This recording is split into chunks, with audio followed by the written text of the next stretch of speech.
This presentation is on how to use command line arguments with your Java application.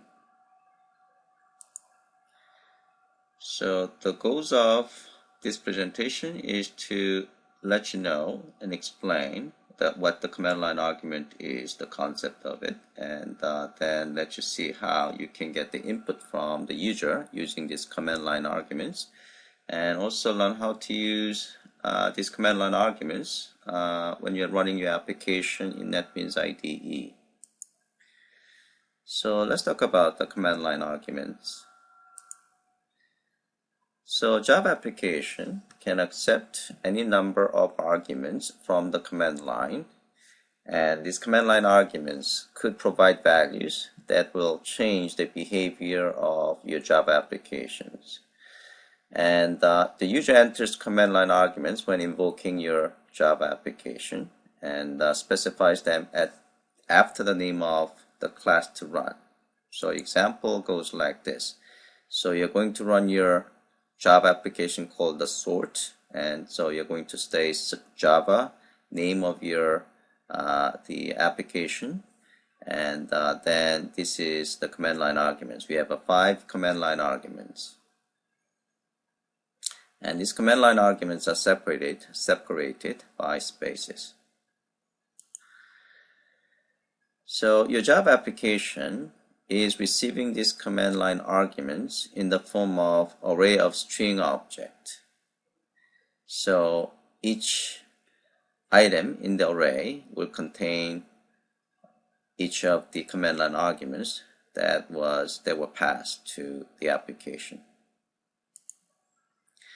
So when you're running this sort application and passing these 5 command line arguments, they are again saved in the array of string object, and if you name it as array of string object as args, and then arg0 will contain 5, and arg1 will contain this one, and arg3 will contain 3, and the next one 2, and next one 1. So args array index is starting from 0, 0, 1, 2, 3, 4.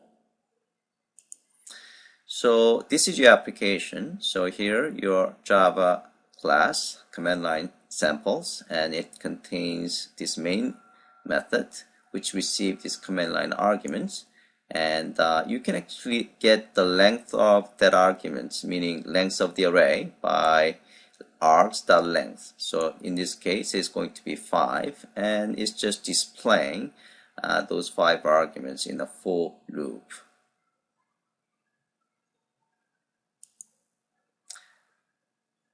Now, the command line arguments are being received as a string object, array of string object. Now, if you want to convert it into int type, you have to convert it yourself. So you are going to call what is called the parseInt static method of integer class, and then you pass the string object, and then it's going to return int type. Now, if you're passing a string object that is not a number, then you are going to experience number format exception. Coding guidelines. It's better to check the length of your arguments, the command line arguments, to see whether user has provided right number of arguments. For example, if you need 5 arguments, you can just check whether length is in fact 5 or not. If it is not, you can display a message or indicate to a user the incorrect number of arguments are passed. Okay, so let's try to build simple application. So we are going to use lab documentation exercise 1. So I'm going to build this hello command line arguments application. So I'm going to build my Java project, and I'm going to call it as hello command line arguments.java.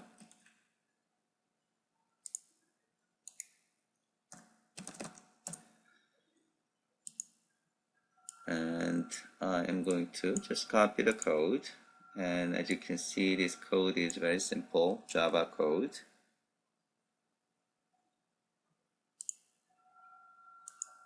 Oops.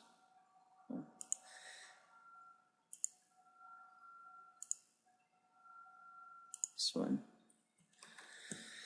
So here we are just displaying the message. I'm saying hello to the people below, and we check whether argument's length is 0 or not. If it's 0, then we exit out, and then we just display the arguments that was passed with the index. Okay, so we save it, and then we are going to compile it, and then we are going to run it. So I'm going to just copy this command. So it's compiled.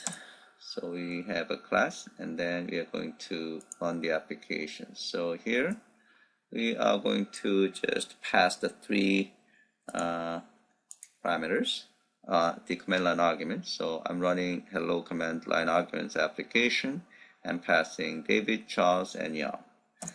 And here is going to display this message, and then it will display three command line arguments. If I don't pass anything, then it will just exit out.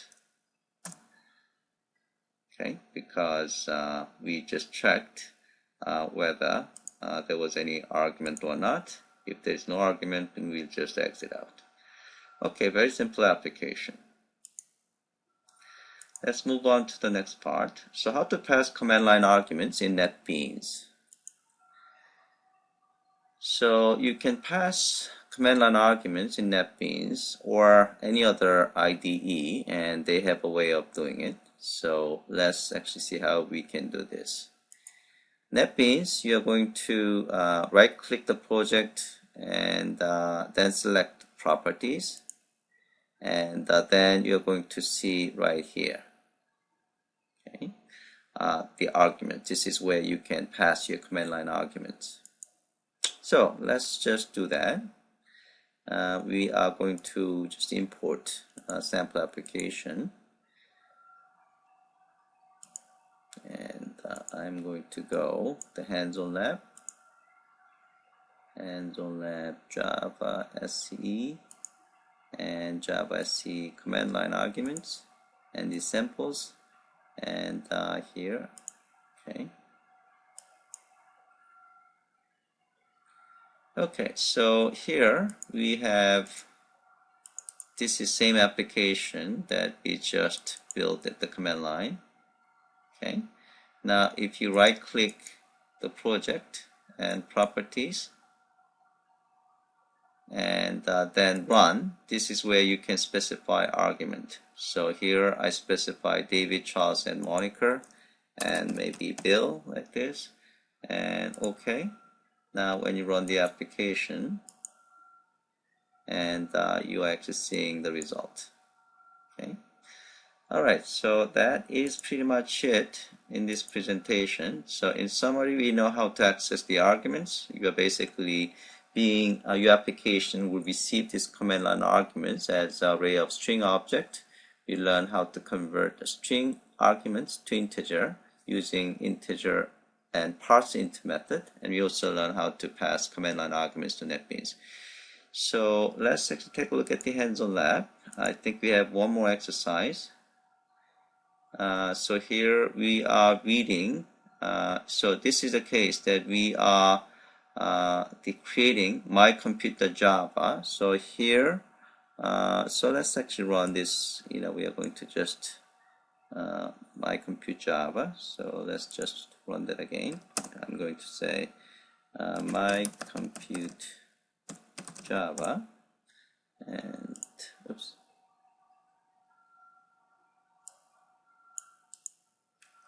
Not this one. We want to copy this code.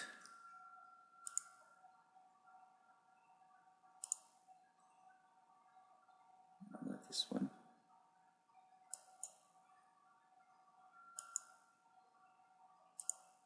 Here we go. Okay. Okay, so I want to actually copy this one as my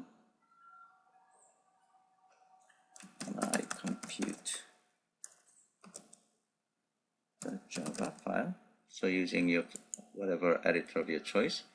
So we save it, and here basically what we have done is, again, we are receiving command line arguments, and we check whether there are two command line arguments or not. If it is not, then we are exiting out after displaying the message.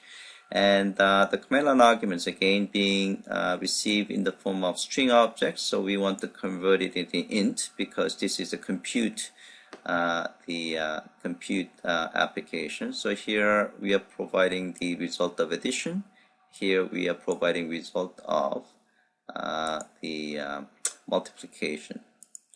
So let's compile Java C and my compute Java, and then you can run Java my compute. Now if you don't specify anything, it will just display the message that you have not entered two numbers. So here I'm going to enter 2 and 5, and then it displays the result of addition and multiplication. Okay, so relatively straightforward application. Now we just saw exercise 2, how to do it. So that's the end of this presentation. Thank you.